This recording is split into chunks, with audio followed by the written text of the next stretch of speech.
Hi everybody, this is Kevin, and welcome back to another comic book review.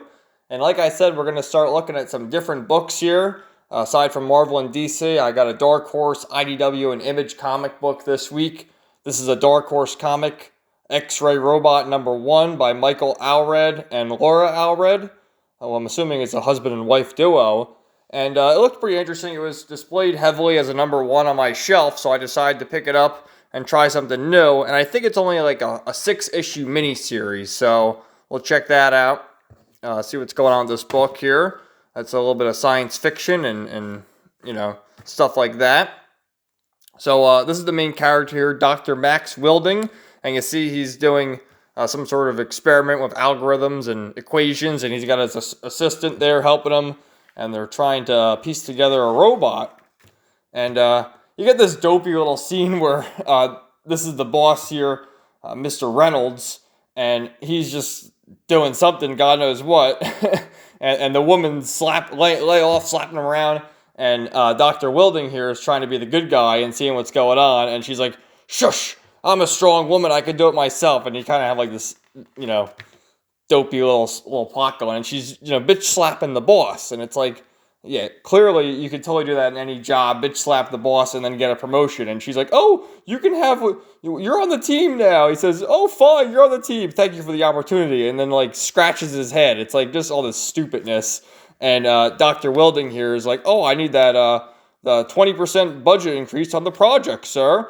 And he just gets it. They're just taking advantage of the boss, which is just complete nonsense. That would totally not happen. But anyway, here's all the scientists here, Dr. Wilding and the woman from before, working on this robot. And they're running all these tests and, to put their math and science to work here. He puts on this helmet, and it has this trippy little sequence where he sort of takes hold of the robot's body as he has the helmet on. He's controlling the robot. And it's pretty interesting. And he comes back and he's like so moved by it, like he can't believe that he's back and he's home and he did it, and he says he saw everything. So it's like, what did he see? What was so amazing about that? And then he's lying in bed here and he can't sleep with his wife, and it's like, what the fuck? They're floating in space now, naked. It's like, and of course, like I said, with the whole, all the politics and the social pandering, you have to have the white husband and the black woman and all that and whatever. But anyway, he is seeing the future here. He's seeing one of his kids walking into the distance here going, "Daddy, Daddy," and, on fire, burning. And he's sort of getting visions from what he saw with that the X-ray robot from before. So he's like, we got to go back in, and he goes back into the suit here. And you see, once again, it has this trippy little effect where his brain is kind of disappearing, and you see his brain floating there. And he's off into space, and this was actually a pretty cool scene right there. Very trippy. I can imagine if you're doing some kind of heavy drugs, this would be even more enjoyable. But, just to look at it, it's nice colors and artwork there. And so now he's in the suit, and he's like ripping it apart and running all over the place. And everyone, he's seen all these things. He's seen the boss making out with his wife, and he's going, "No!" And he's able to get out here, and all sorts of crazy, trippy stuff are happening with the robot.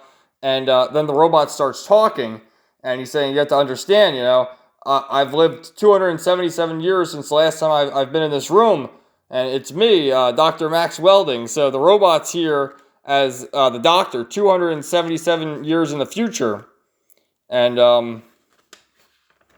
then he says, "I've witnessed what could be the end of mankind, and I need your help to prevent it."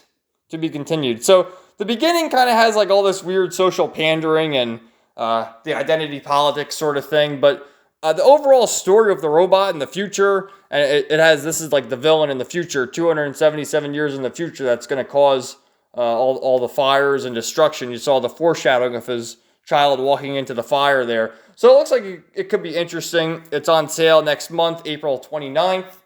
And what does the synopsis say? It says, after meeting his robotic 277-year-old self, Max learns about the incoming threat of the ultimate nihilist, a villain determined to take all life to its pre-Big Bang status leading Max and the robot to travel through different timelines to protect reality and mankind.